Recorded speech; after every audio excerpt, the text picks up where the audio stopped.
I want to thank our amazing frontline workers for all they are doing. It is in times like this that we will look back and tell our grandchildren that through kindness and compassion, strength and determination, we were able to restore the promise of our future.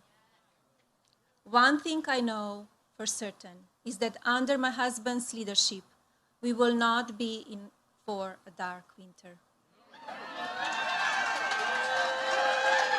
Our country is one of hope and promise.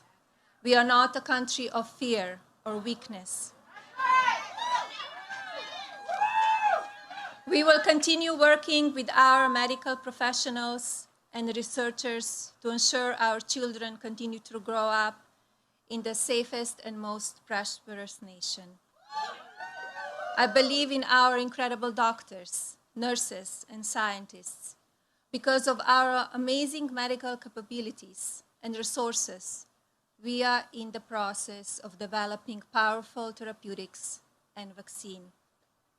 Our opponents are trying to politicize a vaccine that could save millions of lives during a global pandemic. If you are not supporting the safe production of a vaccine, you are not supporting the health and safety of the American people. There is no room for political games when so much is at stake. Shame on anyone who casts doubts on the effectiveness of potential vaccine just because it would come under my husband's leadership.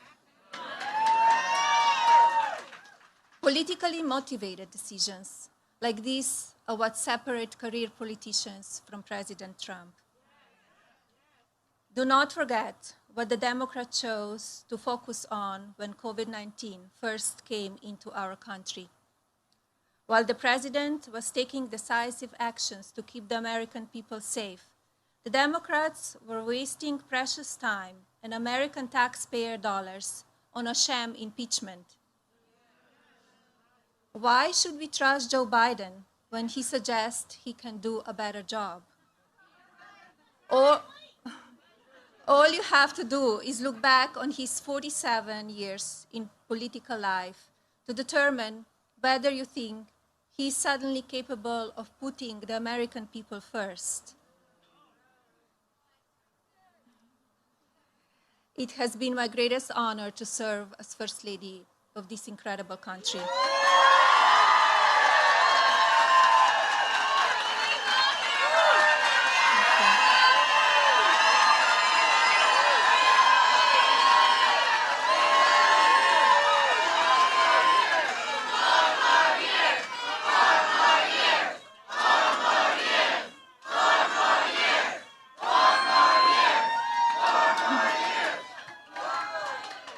I agree, 4 more years. Over the last few years, I have spent my time focused on children. They are the key to a successful future. It is our duty as adults to ensure we equipped our children with all the important and necessary tools needed to be their best selves and reach their full potential. That starts with understanding and cherishing our American values. Values that are rooted in our many faiths and in the importance we place on family and togetherness. It is also found in our shared and unending love of country. Our patriotism and American pride is unmatched by any country. In our administration, we consider this to be a good thing. Through my Be Best initiative, I have witnessed incredible moments of compassion and kindness from people all over this great nation and the world. Children who showed kindness to others when they needed it most. Mothers who have overcome drug addiction. Nurses and doctors who save children every day through the amazing advancement in medicine. These are the stories that deserve to be shared. It is love and optimism, not fear and lawlessness, that keeps America great.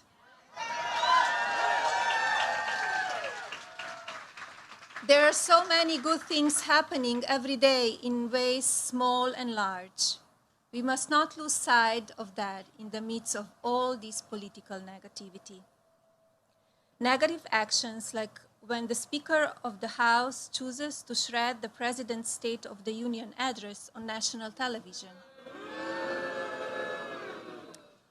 or when Democratic leaders call for the harassment of Trump officials, including young adults, when rioters and looters were burning our cities and wrecking small businesses that belong to hardworking families and bring jobs to our communities. Where were the Democrats? In fact, in the face of violent looting, our opponents have called for the defunding of our hard-working police and ICE officers.